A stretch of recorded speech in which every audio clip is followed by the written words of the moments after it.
que l'aliment qui a été cuit par un goy sera interdit, même l'ustensile dans lequel cet aliment est cuit sera aussi interdit. Pourquoi ?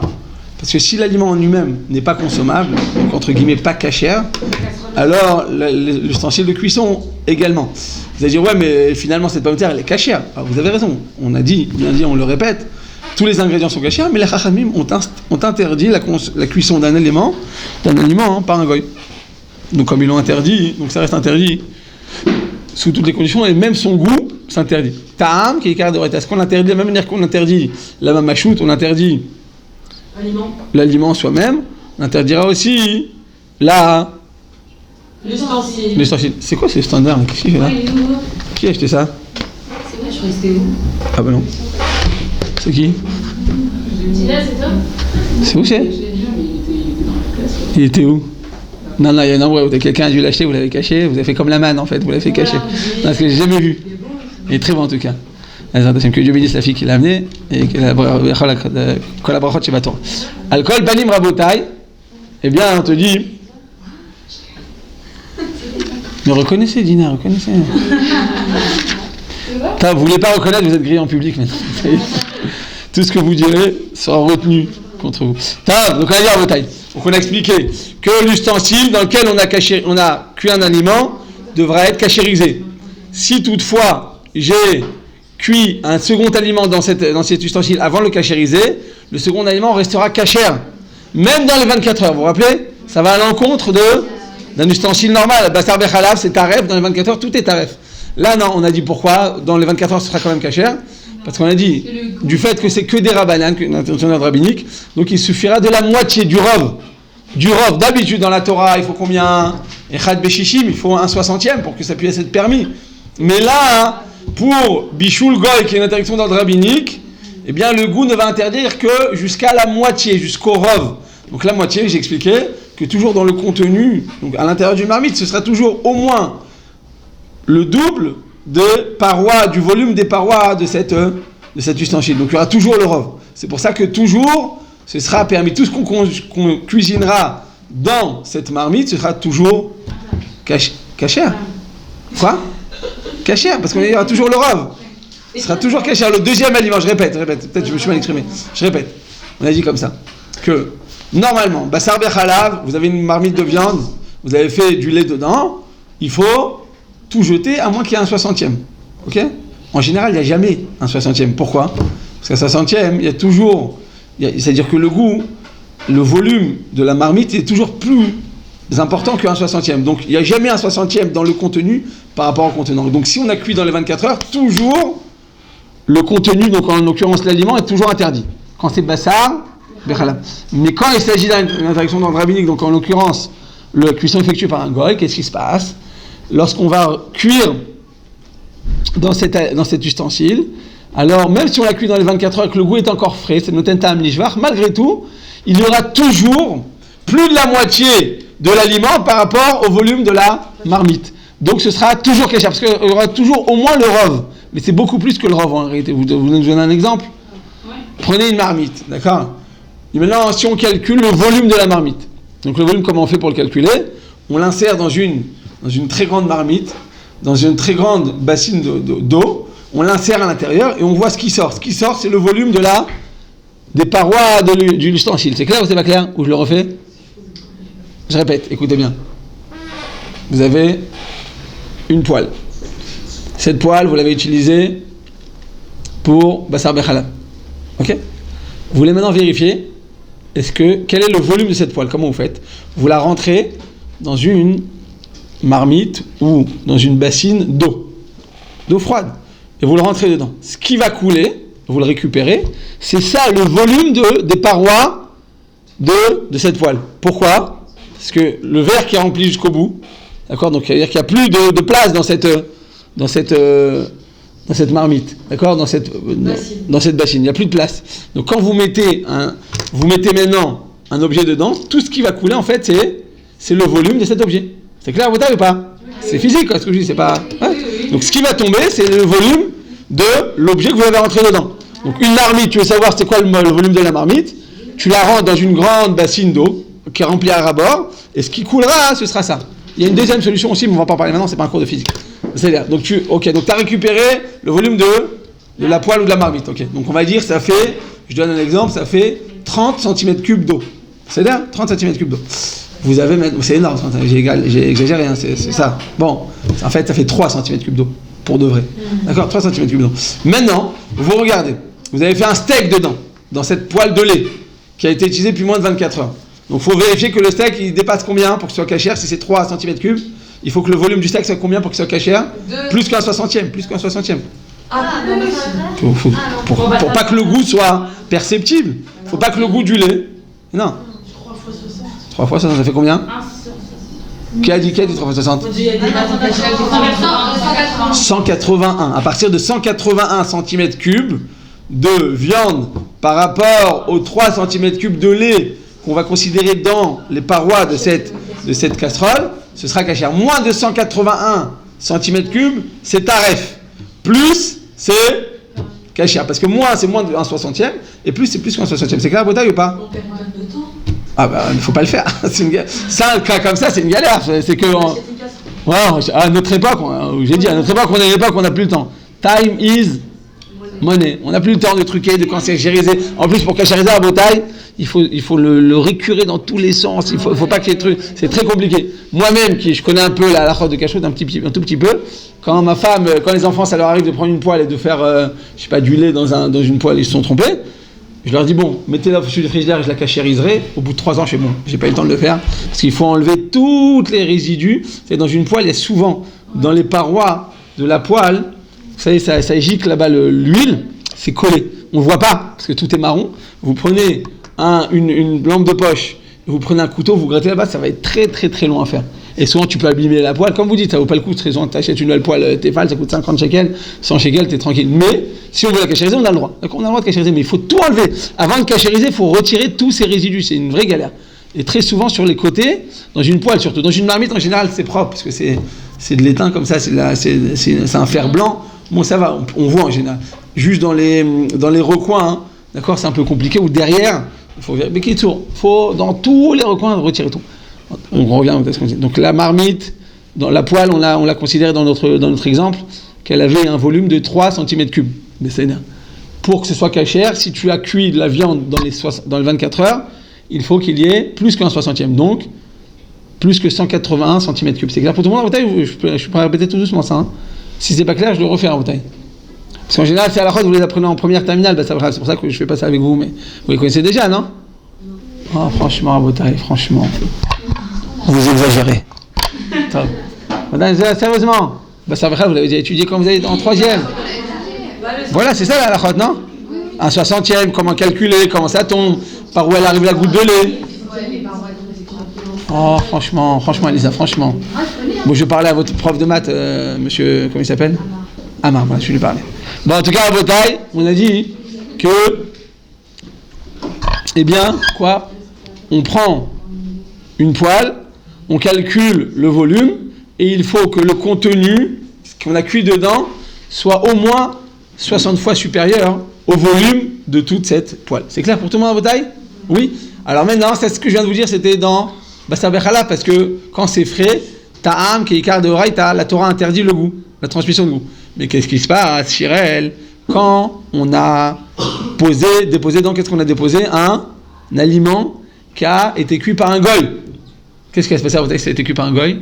C'est une interdiction d'ordre rabbinique. Et donc si c'est rabbinique, Chachamim n'ont pas été mahmir totalement comme pour la Torah. Donc il dit, c'est quoi ma fille? Il suffit qu'il ait la majorité dans le contenu par rapport au contenant. Donc on revient à notre exemple de 3 cm. Donc ta poêle dans lequel le goy a cuit un œuf. Oui. Tu fais le calcul avec la marmite d'eau, d'accord? Avec la bassine d'eau, et tu arrives à 3 cm3 de volume de cette poêle magnifique. Il faut maintenant que pour que le deuxième aliment qui a été cuit dans cette poêle soit cachère, qu'est-ce qu'il faut faire? Il faut qu'il y ait, combien on a dit? Le rov, c'est quoi le rov? Plus que la moitié? Oui, c'est-à-dire combien? Donc il y a 1,180, 1,5. Mais non, 1,5. Attends. Si personne ne comprend, c'est sûr, c'est moi le problème. Là, c'est sûr, c'est moi le problème. Je fais tchouva, attendez, je fais tchouva. Et comme ça, mais pas. Ah, bravo. Il faut qu'il y ait plus que 6 cm3 dans la poêle par rapport à la. Donc je répète. Si ça n'a pas été clair pour tout le monde, je prends ça sur moi et je répète. La poêle. On prend la poêle, on l'évalue. On évalue le volume de cette poêle. Donc ça c'est facile. Dans tous les cas, on la met dans une bassine d'eau jusqu'au bout. Parfait. On a obtenu le volume de cette poêle. Donc on va dire dans notre exemple 3 cm3. Alors, dans les 24 heures, tu t'es trompé. Tu as pris la poêle de ce travailleur thaïlandais qui est chez toi à la maison, qui travaille pour ton grand-père, qui est une personne âgée. Il a le droit de travailler pour lui, c'est une personne malade, âgée, donc lui il a le droit de le faire pour lui. Mais toi maintenant tu prends cette poêle et tu as fait un œuf dedans. Tu dis mince, je savais pas que Bruce Lee l'avait utilisé. Je pensais pas, on me l'a pas dit. Ça m'est sorti de la tête. Alors on dit, tu sais quoi mon fils, c'est pas grave. Tu calcules.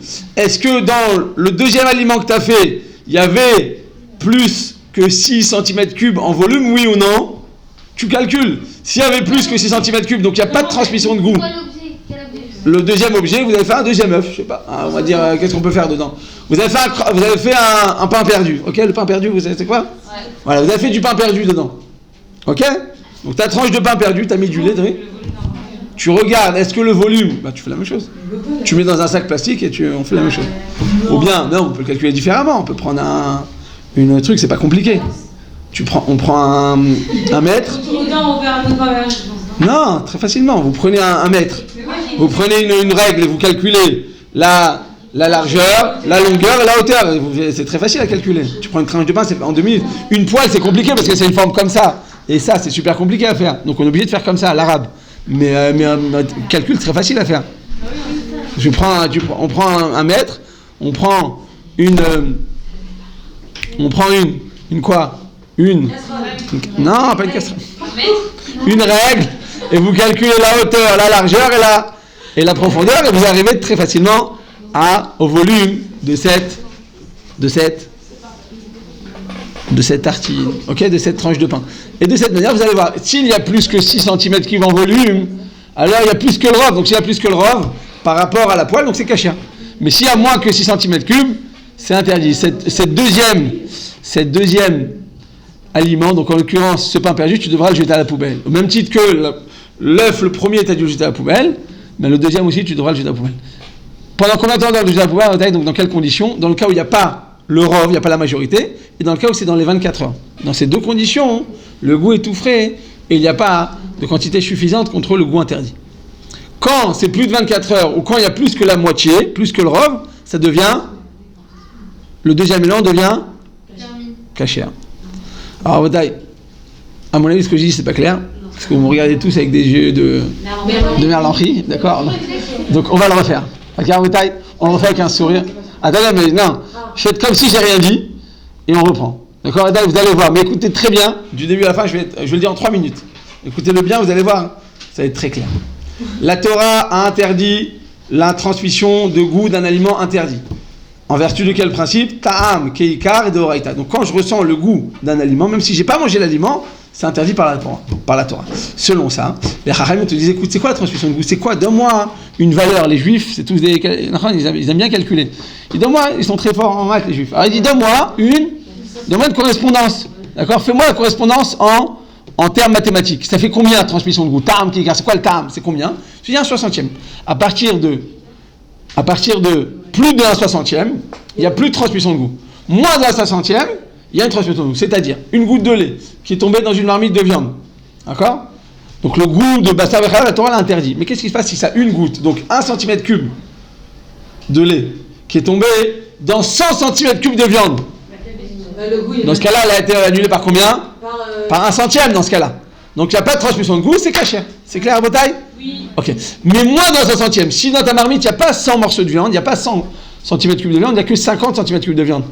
Non, la goutte de lait qui sera dedans, ce sera... D'accord. Aurel, c'est clair ou pas? Là, avec les 50 et 100, c'est clair ou pas?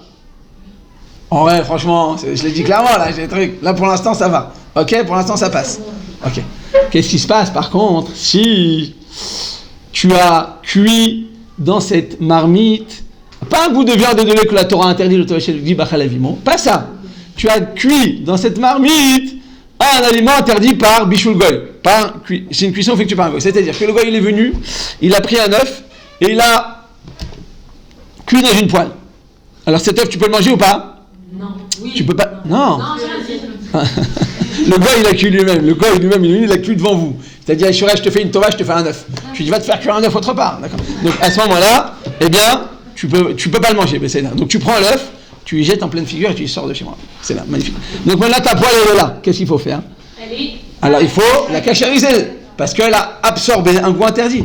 Oh, vous allez dire, ouais, c'est que des rabananes. Ok, c'est que des rabananes. Mais c'est interdit quand même. Mais c'est pas de sa faute, le pauvre, c'est pas un grand méchant. C'est pas un grand méchant loup, mais c'est un petit méchant, tout petit, d'accord? C'est un petit méchant, donc il a picoré. D'accord? Et donc, c'est interdit. Ok? T'as pas le droit de le manger. Mais c'est déjà, t'as pas le droit de le manger. Alors, t'as pas le droit de la manger, tu dois le cachériser. Cet ustensile, tu la mets dans une marmite d'eau bouillante, tu la cachérises. Maintenant, t'as pas cachérisé. T'as utilisé dans cette même poêle, tu as fait un deuxième œuf. Ça s'appelle un récidiviste. Mais c'est toi, le juif, vous, Chiral, qui l'avez cuit dedans. D'accord? Est-ce qu'on peut manger ce deuxième œuf, oui ou non? Oui. Non. Alors, ça dépend. Si ça aurait été l'interdiction de la Torah, il aurait fallu un 60e, on l'a jamais un 60e, donc on l'aurait jeté quoi qu'il arrive. Mais là, c'est l'interdiction de rabbinique, il faut qu'une moitié, il faut que le rov, il faut qu'il y ait 51% de permission par rapport à 49% d'interdiction. Au minimum, on est bien d'accord? Oui. Il faut qu'il y ait le rov. Donc on va considérer. On fait un calcul à nouveau. On prend cette poêle, on vérifie quel est son volume en l'insérant dans une bassine d'eau remplie à ras-bord et on va obtenir 3 cm3 pour l'exemple. 3 cm3. Il faut voir maintenant, quand on va se faire un deuxième œuf dedans ou un pain perdu, il faut voir, est-ce que l'œuf, le deuxième que j'ai fait, est-ce qu'il dépasse la majorité ou pas? C'est quoi la majorité? Si l'interdit, on l'a quantifié à 3 cm3, eh bien il faut que le permis soit le double, au moins le double. Donc il faut qu'au moins qu'il y ait le double, qu'au moins 6,1, parce que si c'est 10, c'est pile. Ça ne suffit pas, il faut qu'il y ait la majorité qui gagne. Dans un combat, c'est le plus fort qui gagne.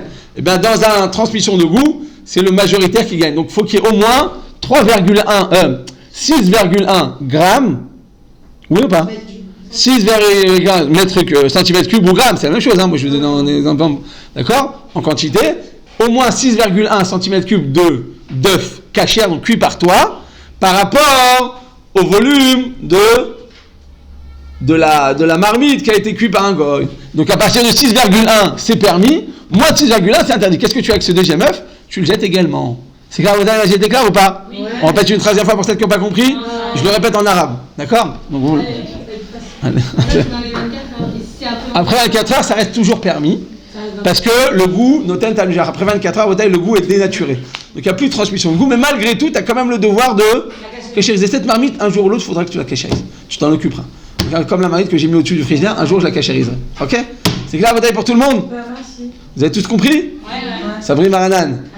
Baruch ata Adonai. Eloheinu melech haolam, shehakol nihi bidvaro. Ça fait 25 ans que je fais la même blague. Un jour, je vais me planter, je crois que je vais faire repas Geffen dessus. Je vais avoir l'air bête, mais bon, c'est jamais arrivé. Donc, on va dire bataille.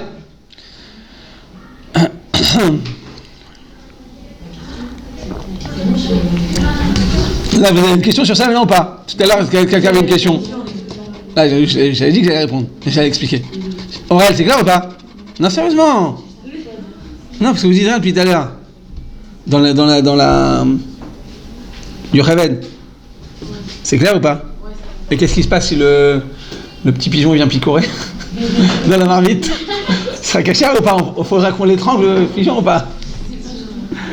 Tom. Il donne du blé, voilà, on fait le.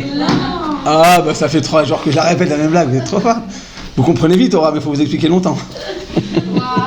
Non, c'est pas vrai, pas Aura, pas Aura. Non, avec Aura, ça peut pas être une vanne contre Aura, parce que au niveau familial, ils ont tous un. Bon, bref, je me comprends. Elle me comprend, ça suffit. Donc, on va dire à Betaille, au niveau.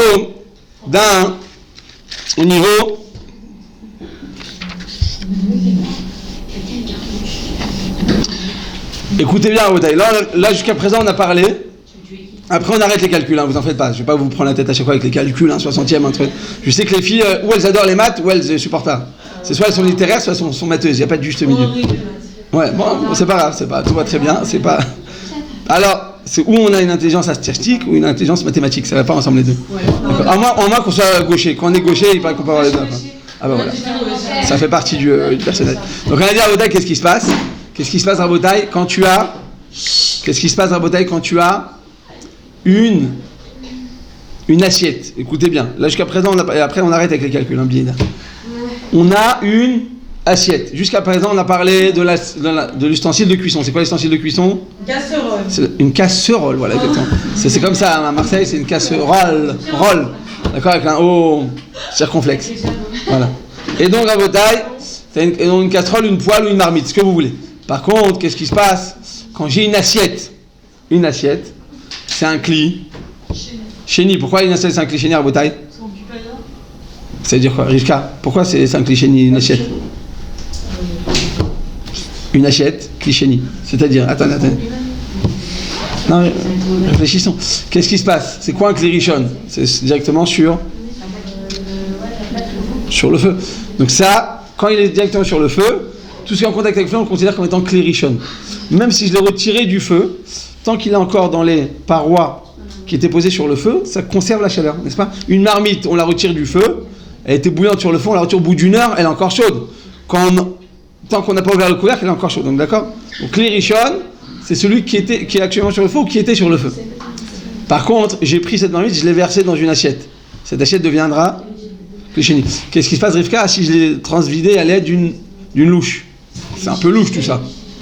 Voilà, ça dépend. Alors Rabbi Shalom Message, il dit comme ça, il dit, si j'ai laissé la louche longtemps, vous savez, des fois on la laisse longtemps dans un truc, on la laisse, vous savez, elle a un petit revers comme ça pour l'accrocher à la marmite, vous voyez? Vous voyez comment c'est ou pas? Dans les yeshivot, genre t'as des trucs qui sont énormes, comme ça tu peux mettre un garçon dedans. Ouais, tu mets dedans et tu pars comme ça. D'accord, c'est énorme. Alors, ils ont parce qu'imaginez-vous, ta louche elle tombe, il faut mettre et tu pars. Et tu envoies une carte postale à tes parents, alors je suis parti d'accord, en retrouvailles. Et voilà, donc, qu'est-ce qu'on fait en général? Donc, on laisse très souvent, quand il y a un petit touk-tik là, pour retenir, pour pas que ça tombe, on le laisse dedans, on va servir, on revient. Donc, on la laisse. À ce moment-là, ta louche, elle devient quoi? Kirishon. Rivka, pourquoi elle devient Kirishon? Ah oui, parce que ça reste sur le feu, et donc ça conserve. Bravo, Khazak, elle va prendre le même statut, il a fait mal. Mais par contre, votre assiette, selon ce que je viens de dire, c'est ou Kli, ou Kli. Pourquoi Kli? Comment ça arrive avec les shlishi? La marmite, la louche.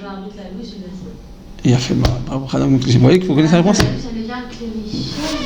La louche, on la laisse longtemps sur le feu et qu'elle est chaude. Vous savez, des fois, vous voulez la louche, elle est bouillante, elle devient klérichonne. Ça dépend quand la situation. Quand c'est juste, tu la rentres et tu la sors, tu l'as pas laissée, tu n'as pas trop touillé, elle reste klichénie, donc ton assiette deviendra klichi. Et quand tu es passé par un plateau pour servir les gens, ça devient klérivi et tout ça. Donc, ok. Donc, nous, on considère que klérichonne mevachel, et après klérichonne, c'est pas mevachel. D'accord? C'est clair, vous connaissez ça à la fois dans une Chod Shabbat?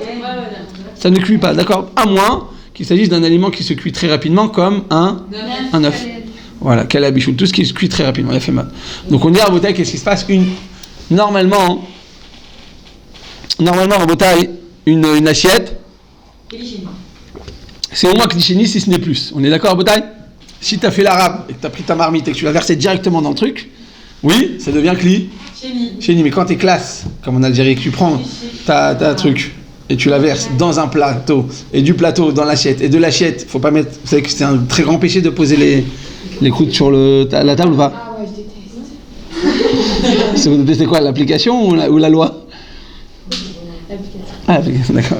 Donc on n'a pas le droit de mettre, c'est très péché, c'est le 614e interdiction de la Torah, tu n'as pas le droit de déposer.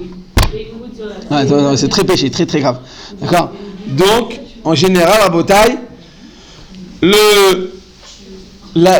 l'assiette, donc imaginez, écoutez bien ce cas, et après on arrête les calculs, l'assiette dans laquelle a été déposé un aliment cuit par un goy. Donc on revient au cas pratique, parce que vous êtes des femmes, il faut vous mettre en pratique. Donc vous prenez une poêle, vous avez fait, pas vous, le Philippin vous a fait, il a fait à votre grand-père un œuf. Vous avez pris cet œuf, donc vous ne pouvez pas le manger, on est d'accord? Vous le jetez. Après toi, tu es venu dans les 24 heures, tu as fait ton pain perdu. Oui? Tu l'as fait. On a dit normalement, ce pain perdu, on peut le manger ou pas? Non, Ça dépend. Ça dépend. Ah, ça dépend si on met dans la bassine, parce qu'il y a le volume, tout ça. Non, ça c'est comment le... Non, ça c'est comment cachériser. Non, vous avez raison, Chérie, ça c'est comment cachériser. Mais même si vous ne faites pas tout ça, d'accord, et qu'il n'y a pas le rov, on ne peut pas le manger le deuxième aliment, parce qu'il va absorber un goût interdit qui est imbibé dans les parois, on est d'accord? Oui. C'est pas clair, bouteille. Non, c'est pas clair. Mais si la Le deuxième plat que vous avez fait dans les 24 heures après le premier plat qui était interdit, vous après vous avez fait un deuxième plat. Ce deuxième plat aussi sera interdit s'il n'y a pas le rov, on est d'accord? Voilà. On a dit la majeure partie du temps il y a le rov, mais s'il n'y a pas le rov, on ne peut pas le manger. Voilà. Mais quoi, alors on peut le manger ou pas? Bah non, mais que si on a calculé le volume et que c'est... Oui, mais ça veut dire que si par exemple vous avez fait juste un œuf comme ça, tout fin, il n'y a jamais le rov, il n'y a jamais plus que si, c'est minuscule. D'accord, mais si vous avez fait une viande ou un pain perdu très gros, ou je sais pas moi, une challah de Shabbat ou je ne sais quoi, vadek, il y aura le rov, on est d'accord? Donc après on peut le faire à l'œil nu. Si c'est évident que vous avez mis une goutte de truc, vous avez mis, je sais pas, une noisette de beurre, ben c'est évident qu'il n'y a pas plus que les paroles de la truc, on est d'accord? Oui. Ok. On a dit donc... Dans le cas d'une assiette. Bravo, on revient au cas de l'assiette. On a dit qu'est-ce qui se passe à Rabotaï? Eh bien, lorsque le goy, il a pris son œuf, qu'il a cuit dans la première poêle, et il l'a mis dans l'assiette. D'accord? Donc ton assiette est clichénie. Qu'est-ce qui se passe à Rabotaï? Eh bien, l'assiette va absorber un aliment chaud, ça va s'absorber dans les parois de cette assiette. Ok. Toi, après, tu viens et tu te fais un plat dans cette même assiette. D'accord? Un plat cachère que tu as cuit toi-même et tu le mets dans cette assiette. Qu'est-ce qui se passe dans cette assiette en bouteille? Elle a un goût. Elle a un goût. Imbibé. Elle a absorbé un goût interdit préalablement. Donc, normalement, il faudrait qu'il y ait aussi le rov dans cette deuxième assiette pour que tu puisses manger ton deuxième plat, oui ou non? Non, je répète. C'est la dernière fois que je fais des maths, vous en faites pas, tout va très bien. Après, on prendra les cours normaux. Donc, on a dit en bataille, qu'est-ce qui se passe? Vous en faites pas, Annelle. C'est la première fois qu'on y a des trucs des maths, des trucs. Ce sera plus comme ça, parce que je pense, c'est à la fois en général que je pensais que vous avez déjà fait en seconde, en première en général, les filles elles le font en troisième, je sais pas, Bassar Bechal avec les calculs, un 60e, la goutte de lait, elle est tombée en haut, en bas. Bon, c'est très technique, ça arrive tellement pas que je veux pas qu'on perde du temps. Enfin, c'est pas perdre de temps, mais je veux dire qu'on a d'autres halachot très pratiques, donc on va investir nos forces dans d'autres halachot. Donc on a dit à Abodé, qu'est-ce qui se passe? Eh bien, la même manière que la poêle ou la marmite dans laquelle le goy a cuit un ustensile, elle est interdite, il faut la cachériser. D'accord? Il en est de même pour un ustensile de second degré. Une chaleur de second degré. Clichénie. Qu'est-ce qui se passe dans le clichénie à Botaï? Il faudra aussi, normalement, elle aura absorbé un goût interdit. Oui ou non? Donc le goy, il a cuit une pomme de terre dans une poêle. La poêle, donc, tu l'as cachérisée. La pomme de terre, tu dois la jeter. Mais l'assiette dans laquelle a déposé cette pomme de terre, il faudrait aussi le cachériser normalement, oui ou non? Oh, il fait mal. Khazak. Ouais, bravo, Khazak. Alors, il n'y a jamais besoin de cachériser parce que ça n'absorbe jamais. Pour les Sfaradim, pour le Shouchan Aruch, pour les Ashkenazim, voilà, pour les Ashkenazim, c'est incachérisable. D'accord. Mais qu'est-ce qui se passe? Si vous avez, eh bien, cette assiette, une assiette en général, c'est fait en terre glaise ou en porcelaine. Et donc, c'est de la porcelaine. La porcelaine en bouteille, ça absorbe. Ça absorbe sans jamais régurgiter. C'est-à-dire, on ne peut pas retirer un goût qui est imbibé dans la porcelaine, malgré tout. Comme il s'agit d'une interaction d'ordre rabbinique, et qu'en général, il y a toujours au moins la majorité du contenu par rapport au contenant, c'est-à-dire qu'il y a toujours au moins la majorité d'un plat par rapport au volume de cette assiette. Donc, Bediaval, a posteriori, comme ça va être compliqué à cachériser toute votre... si vous avez un goy qui travaille à la maison, il faut cachériser toute la porcelaine. Eh bien, on pourra s'appuyer sur cet avis et ne pas cachériser un clichéni. Donc je répète, klirishon, une poêle, une marmite et une casserole, on le cachérera toujours quand ça a été cuit par un goy.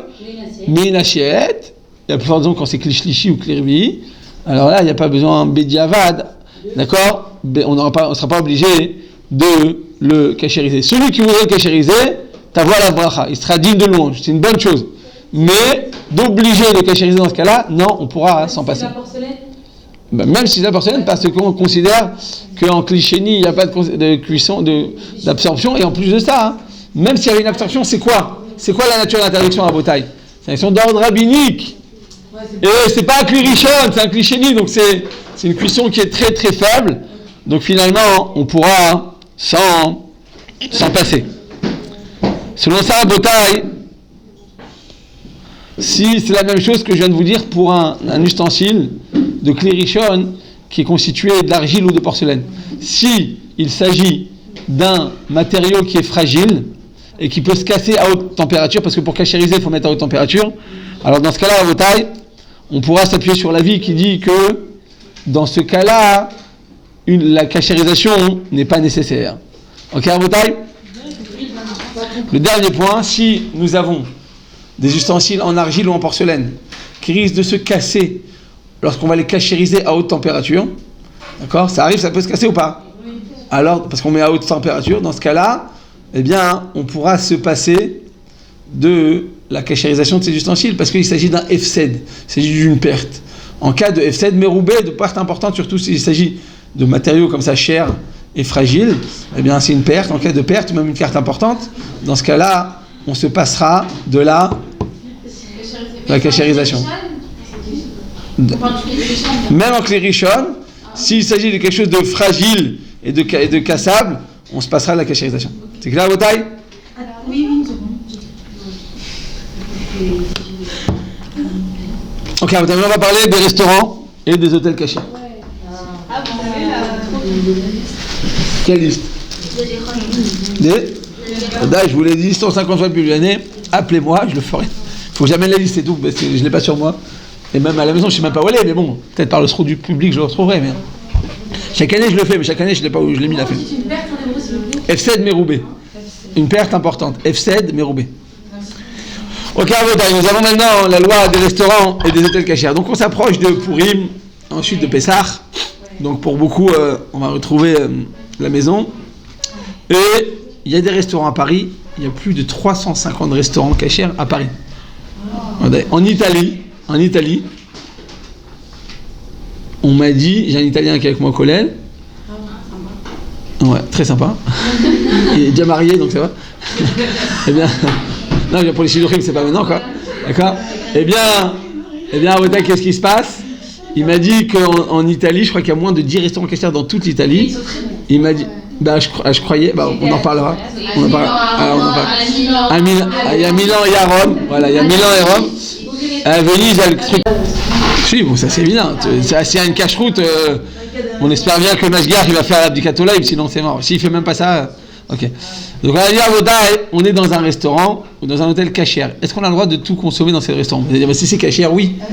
Alors ça c'est une réponse. Ça c'est une réponse de rabbin. Donc la réponse n'est pas comme ça. La réponse est de savoir, eh bien, après qu'on ait vérifié tous les ingrédients, il faudra vérifier maintenant s'il y a un problème de bichoul goy, c'est-à-dire de cuisson effectuée par un non-juif. Pourquoi? Parce qu'on a déjà enseigné que les lois de cuisson de goy sont différentes des lois de pain d'un goy. Les lois à Botaï du pain d'un goy, il suffirait d'allumer le four et tout sera caché. C'est-à-dire d'intervenir de manière quelconque et banale dans la cuisson du pain, ça suffira pour rendre tout caché. Par contre, pour un aliment à Botaï, il faudra quoi?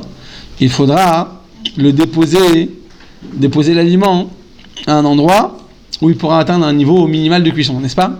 On avait dit ou le tiers de la cuisson ou la moitié de la cuisson. Oui? Est-ce que sur un café, il y a un bouchon? Il a fait une très bonne question. La réponse est non, mais je ne vais pas vous dire pourquoi tout de suite. La question c'est ça, pourquoi? Bonne question. Ah, voilà pourquoi. Donc on a dit à vos tailles, écoutez bien.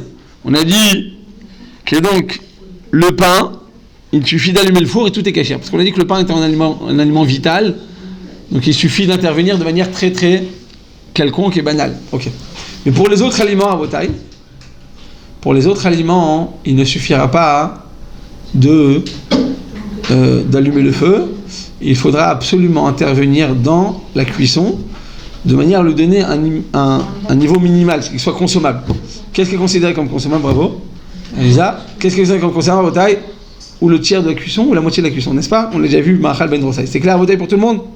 Oui ou non? Oui. Je répète, c'est clair pour tout le monde? Oui ou non? Oui. Pour tout le monde? Oui. Bon. Alors, donc effectivement, vos tailles, le tiers ou la moitié de la cuisson. Pour un bichoul normal, donc une pomme de terre ou un morceau de viande cuit par un goy. Ok. On a dit, si on n'a pas atteint ce niveau, du tiers ou la moitié, donc dès qu'il n'est pas encore consommable par le juif, eh bien, selon le Shulchan Aruch, pour Maran, pour les Sfaradim, il faudra jeter cet aliment. Pour les Ashkenazim, dès que le juif est intervenu de manière quelconque dans la cuisson, il a allumé le feu par exemple, ça suffira pour le rendre kasher. Ok, Rabotai, mais pour le Sfaradim, il faut le jeter, c'est bon. C'est clair pour tout le monde, oui? Il y a de doute pour personne? Ok. Pour les Ashkenazim, j'ai pas entendu. Pour les Ashkenazim, dès que le juif a allumé le feu, ça reste kasher. Ou il a intervenu de manière quelconque, minime, ça suffit. Oui, Aura ou Chérel? Oui. Bah, je sais pas, vous avez dit oui. Ah, Aura, vas-y, parle. Non, vous êtes comme un échiquier là aujourd'hui, donc c'est ou l'une ou l'autre, c'est pas tous les deux. Je sais pas de quoi on parle. Vous êtes déjà en train de dire oui, mais. D'accord. J'ai pas dit oui, on a dit juste oui. Ah, bravo, merci. Bon, donc j'ai l'obtention de. J'ai la recommandation de. C'est un grand jour aujourd'hui. Top, donc on va dire à votre taille. Ça, vous avez dit qu'est-ce qui se passe? Donc tu vas dire non, mais c'est bon, moi je fais comme le Rama. Écoute, le Rama il te dit t'allumes le feu, c'est bon. Après le gars il fait ce qu'il veut. Le Chida, hein, Rabbi Yosef David Azoulay, que je vous ai dit qui est enterré ici, c'est un des Gdolé Israël, qui est enterré il dit même pas 10 minutes, c'est que ça vaut le coup d'aller sur son kever de prier là-bas. Il y a aussi le Rav Mordechai Laou qui est juste dans le même endroit. C'est à l'entrée du même endroit. Ah, on avait une question. Pourquoi Rav Mordechai il est enterré. Il est pas enterré à Yachar? Ah, parce qu'il y a sa femme qui était enterrée là-bas. Pourquoi sa femme elle est pas enterrée? Parce que son grand-père est enterré là-bas. Mais c'est remarquable. Non, je rigole. Non, parce qu'en fait, là-bas à l'époque, c'était, il est né à 93 ans, c'était là-bas le cimetière principal. Mais c'est en pleine ville, vous savez, c'est en pleine ville, c'est en plein Rav Shmuel Hanavi, truc. Donc c'est minuscule, et puis il n'y a plus rien, il n'y a plus aucune chelka, il y a plus, techniquement on ne peut plus construire là-bas, on ne peut plus enterrer là-bas. Oui. C'est vrai que. Ah, donc c'est pour ça que lui, à la base, mais Rav Benzion Abba-Shaul, il est aussi là-bas. Il y a beaucoup de Rachamim qui sont là-bas, c'était l'ancien. Ils habitaient là-bas, ils se sont enterrés là-bas. Mais ici, le Givat Shaul, c'est le cimetière du futur, quoi. C'est-à-dire, sans dire, ils construisent, ils creusent, ils font maintenant des fossés, vous savez, des fosses comme ça. Ils les préservent parce qu'il y a tellement d'enterrés que, ils viennent du monde entier, c'est pour s'enterrer ici. Donc finalement, c'est ici qu'ils enterrent tout le nouveau. Oui. C'est vrai que Rav Ovadia Yosef voulait pas qu'on aille le pèleriner? Non, je ne crois pas. Si. Oh, pardon, non, mais. On nous a dit ça, moi j'étais un peu étonnée. Non, je crois pas. En vertu de quoi? Ah, qu'une fille vienne pas. Je sais pas. Ah, qu'une fille, non, qu'une fille. Alors il dit comme ça. D'avoir une fille qui est au cimetière, une jeune fille, c'est pas recommandé. D'accord. Et après le mariage, pendant certaines périodes, on peut aller, mais quand on n'est pas enceinte et tout, mais c'est pas recommandé d'aller stable dans un cimetière. Maintenant, quand c'est un tzaddik, alors oui. Mais il y en a qui disent c'est sous condition que tu rentres pas dans le cimetière. Tu as que des tzaddik. Donc par exemple, tu es au Chida, c'est au début, tu rentres pas dans le cimetière. Donc c'est bien. Mais quand tu rentres dans le cimetière, certes, il n'y a pas des bons rochot, il n'y a pas des bons esprits, et puis une femme, des fois, elle peut être impure et tout ça. Donc c'est pas recommandé, mais c'est juste selon la Kabbalah. C'est-à-dire que c'est pas interdit selon la loi, c'est juste pas recommandé. Si maintenant, voilà, vaut mieux pas aller. Maintenant, si une fille, elle dit je suis obligée d'aller voir, je sais pas, son grand-père, un proche à elle, et qu'elle a besoin, et que sa mère elle dit tu viens ma fille, et ça veut dire, bon, alors dans ce cas-là, et qu'il y a un vrai besoin, on ne peut pas interdire à la personne. Donc elle a le droit d'y aller. Mais est-ce que c'est recommandé? C'est pas recommandé. Si maintenant elle a besoin, tu vas dire non mais j'ai besoin de prier pour lui. Bah, prie d'où t'es, prie d'ici. Et tu peux prier d'ici, c'est la même chose. Hein. Son âme n'a pas besoin de toi.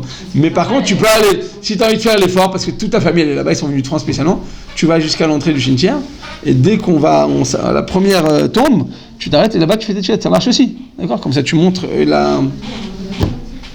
de l'empathie. Et là, ta mishtatev et de ta famille, en plus de ça, tu pries sans te rendre impur. Mais si on a le droit, si on veut rentrer absolument, on a le droit. Ok, Rabotai, c'est clair? D'accord, merci. Ok. Pour un tzaddik, il n'y a pas tout ça, parce qu'un tzaddik, ou l'homme est tamé. Un tzaddik, il n'y a pas de touma chez un tzaddik. Encore tzaddikim, nikraim, chaim, bemitatam. Même quand ils sont morts, les tzaddikim, ils sont encore appelés tzaddik vivants.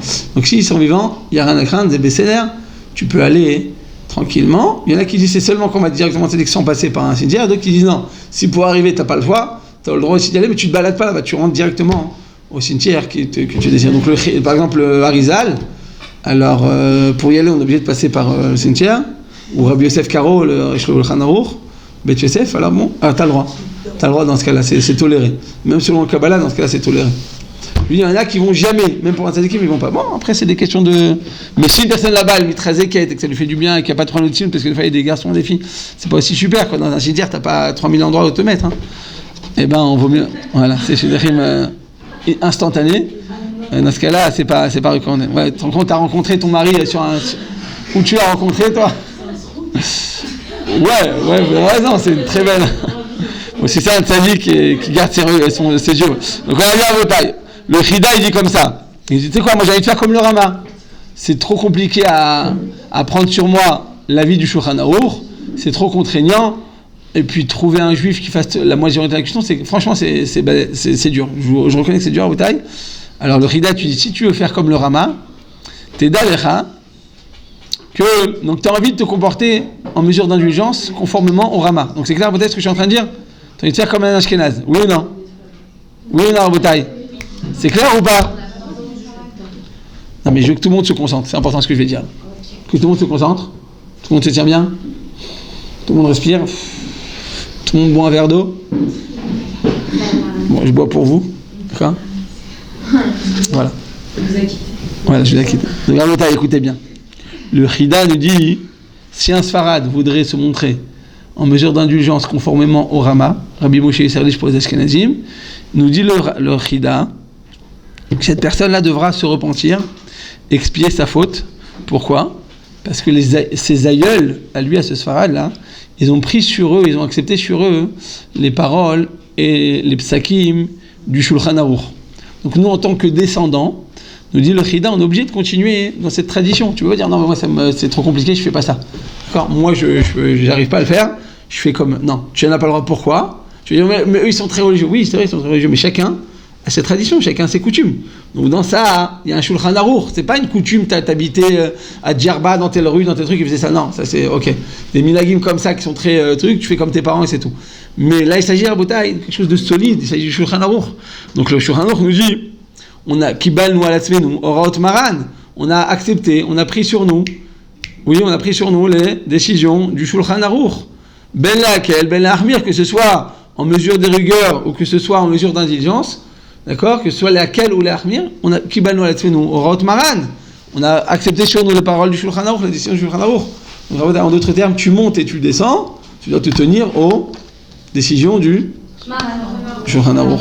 Et donc Rabotai, comme le Shulchan Aruch dans les lois de Bishul Goy, il est mahmir totalement, à l'inverse du Rama qui est maquel totalement, eh bien, en tant que Sfarad, tu es obligé de te suivre, de suivre les enseignements du Shulchan Aruch. Si tu es Ashkenaz, tu dois faire comme le Rama, il n'y a pas de problème. Chacun selon son rite. C'est-à-dire, à Botaï, que quoi? Que dans ce cas-là, tu vas dans un restaurant, tu vas dans un hôtel, c'est presque mort. Pourquoi? Parce que je vous ai dit à Botaï, avoir de la main-d'œuvre juif, c'est dur.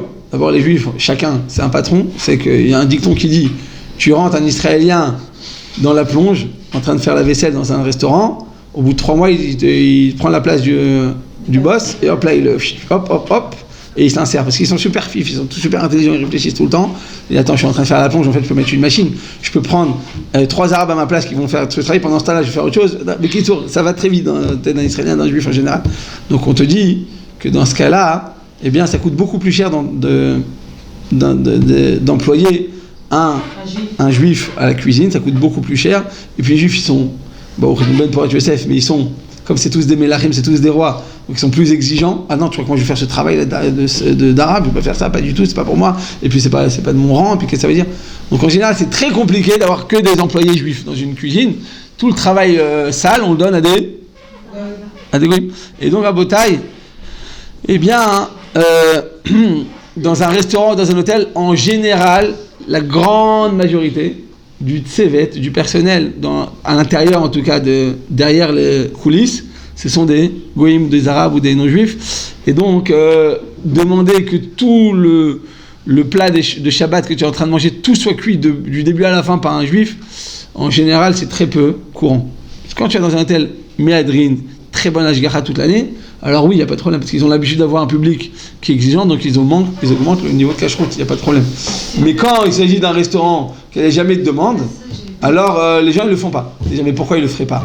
Alors, quand j'avais 20 ans, j'ai passé un cours de cacheroute, il avait dit, le Rav, il y a un truc qui m'avait choqué, je venais d'arriver de France, il y a un truc qui m'avait choqué, il a dit, écoutez, à Botaï, la cacheroute, c'est que du business. C'est pas possible, en France, il n'arrête pas de répéter ça. Oui, les rabbins, c'est l'argent, c'est le business. Bon, j'ai entendu ça depuis tout petit. Et là, quand un rabbin me dit ça, j'étais choqué. Il m'a dit pourquoi? Il dit, regarde, toi, tu as une usine. Toi, tu n'es pas religieux. Tu n'es pas religieux. Tu as une usine, tu dis, ok, moi, de père en fils, on fait Coca-Cola, on fait on fait les gaufrettes man, paquet rouge, on fait ça d'accord, c'est une tradition de père en fils. Moi j'arrive maintenant, je suis pas religieux, j'ai une usine, ça roule. Maintenant on me dit écoute mon fils, il y a un pouvoir d'achat très important chez les religieux, pourquoi? Parce que tu vas au Chérad, t'achètes là-bas des paquets de biscuits, je sais pas si vous voyez des paquets de biscuits qui sont en dessous, il faut se mettre à 4 pattes pour les prendre, ils font 2,5 kg. Normalement un paquet de biscuits c'est 30 grammes, d'accord? Parce qu'en France t'as un chien, un chat et un enfant, donc un paquet de 30 grammes il va lui durer 3 jours. Moi en Israël t'achètes le truc de 2 kilos, t'as les 12 enfants qui mettent la tête dedans, ils vont picorer, d'accord? Les grains de blé, ils vont picorer, en 5 minutes il reste plus rien. Bon, Hachem, il y a beaucoup dedans, Bechesed Hachem, la quantité elle est sans commune mesure. Et alors, je te dis, pourquoi je suis en train de raconter ça? Je pars dans des trucs. Ah ouais, donc je te dis, donc là-bas, le monsieur, il a sa fabrique de père en fils. Et il te dit, écoute, il y a un potentiel, il y a un pouvoir d'achat de tant et tant de pourcents chez les religieux. Est-ce que tu es d'accord de mettre un tampon? Il dit, bah bien sûr, je suis d'accord. Ça va m'augmenter mon pouvoir d'achat de 30%. Bah bien sûr, allez, vas-y, envoie. D'accord? C'est certain que je suis prêt à le faire. Donc le mec, il va mettre un tampon que pour de l'argent. Mais lui, on s'en fiche, il fait ce qu'il veut. Qu'il gagne autant d'argent chez Labriout, qu'il gagne des 3 milliards si ça lui fait plaisir. Nous, on est gagnants dans tout ça. Donc quand on dit que le business, le cash-route, c'est le business, ben c'est très bien. C'est ce qui me motive. Mais chez Labriout, moi je m'en fiche. Moi maintenant, je mange un produit qui n'a jamais été caché. Maintenant, je le mangeais caché. Je suis super content. D'accord? Tu vas voir M. Ferrero Rocher et tu lui dis, écoute, laisse-moi te faire le Nutella, le vrai Nutella, caché à Méadrine. Il dit, mais c'est quoi mon intérêt? Il dit, je t'amènerai 150 000 clients en plus. Ah bah ça vaut le coup, je suis prêt. Donc la cash-route c'est du business. Mais c'est très bien, Alva, et c'est très bien.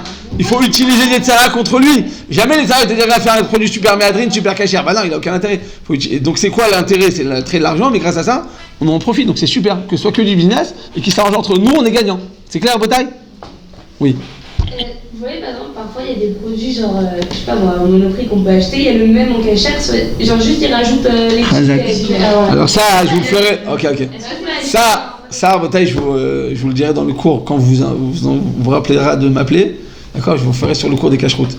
Sachez que ça peut passer de taref à cachère le même produit. D'accord, frel. Bon, écoute, la même chose, les mêmes produits, les mêmes composantes, ça peut passer de cachère à taref. Il faut comprendre pourquoi. D'accord, c'est pas magique, il y a tout un processus. En tout cas, Botaï, revenons à ce qu'on disait. Oui. Pour les pizzas, genre, c'est comme les pains. Ah, ça, bravo, c'est le point que je voulais dire. Alors, j'y arrive tout de suite. Donc on a dit comme ça, Botaï, donc qu'est-ce qui se passe? On a dit donc finalement la cache-route c'est du business et c'est très bien que ça continue comme ça. Nous on est gagnants parce que finalement on a de plus en plus de produits qui répondent aux meilleurs critères de cachérisation parce que y a un grand potentiel, il y a un grand pouvoir d'achat. Donc je sais pas, un nouveau gâteau qui vient de sortir, je sais pas, Oreo, c'est récent n'est-ce pas? Oreo c'est quoi? Il y a 2 ans? Combien de temps c'est? Ah bon? Non. En cachère méadrine. Ouais, il y a 2 ans. 1 an et demi, non même pas, je sais pas, un truc. Hein? Ah, je vous ai dit ça, je vous ai expliqué. Ce sera que pour elle. C'est elle qui a répondu maintenant, c'est pas. Non mais attendez, on doit pas faire bien, ok. Quand ça viendra, je vous dirai. Ouais, bon, faut que j'aille en Italie, mais j'ai pas que ça à faire de ma vie d'aller en Italie, mais si un jour j'y vais, je le. Ah ouais, ça vaut le bon investissement, il n'y a pas que c'est que vous goûtez à ça, c'est. En tout cas, pour finir, donc on a dit que finalement, il faut motiver le propriétaire de cette usine à faire un produit cachère. Pourquoi pas? Finalement, on est tous gagnants. Et alors? Eh bien, lui, il se dit, ok, on vient me surveiller tous les ingrédients. Je finis. On vient surveiller tous les ingrédients et j'aurai un plus grand pouvoir d'achat. Pourquoi pas? Mais non, tu vas voir ce propriétaire, tu lui dis, écoute, ça suffit pas de changer les ingrédients ou les surveiller. Il faut qu'on soit là maintenant pendant toute la préparation, qu'on te mette sur le feu, qu'on enlève du feu, qu'on touille, qu'on enlève le couvercle, qu'on mette le couvercle. Et maintenant, t'as que des juifs à un côté, les juifs, ils aiment bien parler en général, n'est-ce pas? Ben pour Yosef. Oh, un petit peu. D'accord? Ils aiment bien parler, ils aiment bien discuter, puis chaque juif, on a dit, il a son avis. Et en général, ceux qui travaillent dans les cuisines en Bretagne, c'est pas des rabbins. Donc c'est pas la crème de la crème. Donc ils n'arrêtent pas de s'embrouiller, de par la voix, de truquer. Le propriétaire il dit attends, vous allez saouler vous les juifs, allez c'est bon, gardez vos pouvoirs d'achat, j'ai pas envie de le faire. Si je suis prêt juste à changer les ingrédients, ou avoir au début une fois, comme on fait dans la liste du consistoire, c'est quoi? Une fois, le rabbin il va voir l'usine, une fois dans l'année, il voit ok c'est bon, ça répond aux critères, c'est bon. Mais qui t'a dit que pendant l'année, ils n'ont pas changé? Peut-être qu'ils vont changer tous les ingrédients. Il ne te doit rien. Monsieur Oreo, je sais pas, on va dire un produit français. Monsieur Orangina, il y a quoi comme produit français? Laisse, ah non. Non, c'est pas français, c'est américain. Ah voilà, Monsieur Pimps. Il vient, Monsieur Lu, d'accord? Il te dit, moi voilà. Monsieur Lu à Botaï, il vient, il te dit, moi je suis presque un rabbin barbu, il vient une fois dans mon usine, il fasse ses photos, il fasse ses calculs, il fasse ses trucs, il fasse ses incantations, et qui mette un truc, ok, tu me le mets dans ta liste, ça m'amène plus de clients juifs, pourquoi pas? Mais si tu viens, tu le prends à la tête, tu dis attends, tu veux changer dans un pim, c'est quoi? Il y a le gâteau, il y a de la confiture et il y a du chocolat dessus. Ah, t'as envie de me changer la confiture, t'as envie de vérifier les tolaïs, les insectes de chaque abricot avant de le mettre dedans, mais laisse-moi tranquille, tu vas prendre la tête. C'est bon, j'en veux pas de ton argent. C'est-à-dire que très souvent, ce qui se passe, c'est qu'on peut prouver que c'est pour l'intérêt du propriétaire, mais à un moment donné, tu vas dire écoute, il y a trop, je peux pas tout changer mes ingrédients pour toi. Donc vous comprenez, quand je vous dis c'est une question de business, c'est ça, c'est quel est son intérêt, qu'est-ce qu'il va investir et qu'est-ce qu'il va recevoir Bechazara. C'est pour ça que c'est bien, que ce soit du business, c'est pour eux. Nous, tant qu'on est gagnant, tant qu'on va avoir de plus de produits méadrines et cachères, pour nous, on est très contents. Mais le problème, c'est que venir du début à la fin et exiger d'une usine que tout soit cuit par un juif du début à la fin, il va dire mais laisse-moi, c'est impossible. D'accord, quand on fait du thon en bouteille, c'est fait en Chine, il paraît. D'accord, dans les usines comme ça, c'est fait dans des marmites, quelqu'un m'a dit, pas des marmites, des marvates, des poêles industriels qui font des centaines de mètres, des trucs énormes comme ça. Énorme. Ils mettent dedans un truc. Il faut, on met tout le thon dedans, on le fait cuire. Il faut que ce soit juste le juif qui fasse ça. D'accord? Mais il n'y a que des goïms là-bas. Donc il faut qu'ils l'acceptent, qu'ils viennent, et pour pouvoir avoir un tampon de Bichoul Israël. Le thon, c'est un problème de Bichoul Goï, vous savez. Donc tu peux pas manger le thon de la liste. Le catalan, là, comment il s'appelle le petit navire. Tu peux pas le manger. Pourquoi? Parce qu'il y a un problème de Bichoul Goï. Un problème de Bichoul Goï, vous êtes dedans. Donc on n'a pas le droit de le manger. Hein? Même si les sur la liste, vous croyez qu'ils sont. J'ai pas compris. Pourquoi les mettre sur la liste? Ben, je viens de vous le dire. C'est-à-dire que les ingrédients sont cachés. Oui, mais si on parle de Bichoul. Parce que les Ashkenazim, ils sont maquilim baisés. C'est comme les gâteaux qui Bah là que le Badin, ils font pas Bichoul Israël, c'est évident ça. Même en Israël, tu es en train de vous dire que même la rabbin normale, on n'a pas toujours Bichoul Israël. Alors c'est pas en France. Hein? Ah, super, d'accord. En France, non, pas tout. Je vous ai déjà dit, les boîtes de conserve, il n'y a pas de problème. Les cornflakes, il n'y a pas de problème. Les gâteaux, ça dépend. Est-ce que le thon, non, le thon, c'est sûr qu'on peut pas. Le petit navire, on va voir. Le petit navire, là, c'est sûr. Hein? Le thon, on n'a aucune connaissance envers le goy, il n'y a pas de risque de mariage. Vous avez raison, mais. Après, c'est quoi On a dit ça reste Xéra. On avait expliqué ça la dernière fois. On avait expliqué ça que ça reste. Vous avez raison, bon, on avait donné la réponse que ça reste, c'est un Xérat à Talmud, Falpi chez Batel Atam, le Batel Xéra. Donc ça reste interdit, c'est une interdiction immuable. Je finis, à Botaï, je finis. Quoi? Ouais, tout ce qui est cuisson, c'est un problème. Le reste, ça va. Eden, vous avez dit quoi? Des boissons Le boisson, bah vous avez la même question là. Vous faites comme Obélix quand il essaye de recevoir une deuxième portion, il essaye de se cacher, hop. D'accord? Vous revenez à la charge. C'est comme le café. C'est la même chose que le café. Je vous donne la réponse, je ne vous ai pas encore. Il nous manque un élément, je ne vous ai pas encore. Donc on va dire à Botaï, écoutez bien. Vous écoutez bien à Botaï sur Kidouche que je suis en train de vous donner, je jante la bombe, et après je vous laisse toute seule. Je dis comme ça. Que les Sfaradim ont reçu sur eux le Shulchan Aruch. Et donc, il faut absolument que le juif ait non seulement participé à la cuisson, mais il faut qu'il le rende consommable. Donc au tiers de la cuisson ou à la moitié de la cuisson. Pour les Ashkenazim, il suffit qu'il allume le feu. Donc il faut qu'il intervienne de manière minime. Alors, quand tu vas dans un hôtel, tu vas dans un restaurant. Donc imagine-toi, alors on va dire une OSF nous dit, t'es arrivé en Israël, donc toi t'es un petit touriste français, t'as pas du tout de famille en Israël, c'est la première fois que tu es en Israël, et on te dit viens à Soukot en Israël, c'est magnifique. Alors tu viens, tu fais le touriste, tu te fais éclater dans les hôtels, truc, bon, très bien. Alors Hachem, tu dis mais c'est parce qu'on m'avait dit, oui non mais en Israël c'est jamais ce qu'on a dit, c'est toujours bon Hachem, mais c'est normal, les Eretz Israël, les Bétourim, faut un sroud pour pouvoir être en Israël, donc c'est là. T'as payé un peu plus cher que ce que tu croyais, mais c'est magnifique quand même.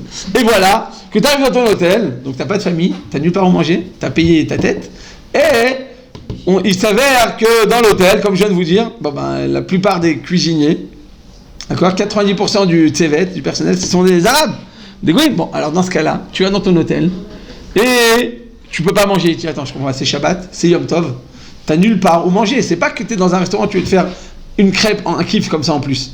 C'est pas un luxe, là c'est une nécessité. Donc il te dit, Yesh, les Lamed, Srout, il convient de trouver des mérites, de rechercher des mérites à ceux qui, dans ce cas-là, veulent s'appuyer sur la vie du Rama et allumer un feu à partir d'un feu déjà existant, ou juste quand c'est le Mashgiach qui a juste allumé le premier feu. Pourquoi ? Comme vous avez dit, dans ce cas-là, il n'y aura sûrement pas de contact entre le cuisinier et entre le client. Et en plus de ça, on rajoute un avis que quoi ? À l'époque de la Gemara, il y avait un concept de servant. Les servants à Botaï.